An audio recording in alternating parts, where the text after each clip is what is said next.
Hey everyone, welcome to my channel. Today I'll show you how to calculate age from a birth date using Excel. We'll explore two methods to get the age. First, enter your birth dates in Excel. Here I have a list of birth dates.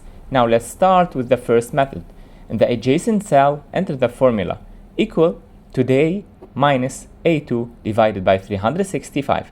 This formula calculates the age by subtracting the birth date in cell A2 from today's date, dividing the result by 365 to get the age in years.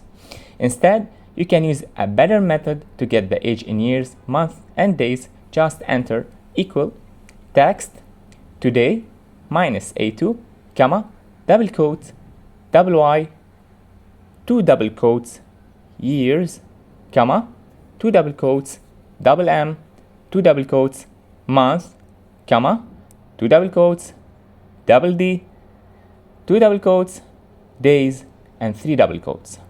This formula subtracts the birth date in cell A2 from today's date and formats the result as years, months, and days. Let's see it in action. As I drag the formula down, you can see how it calculates the age for each birth date. Both methods provide quick ways to find out how old someone is using Excel.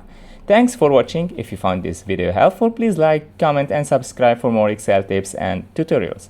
Have a good day.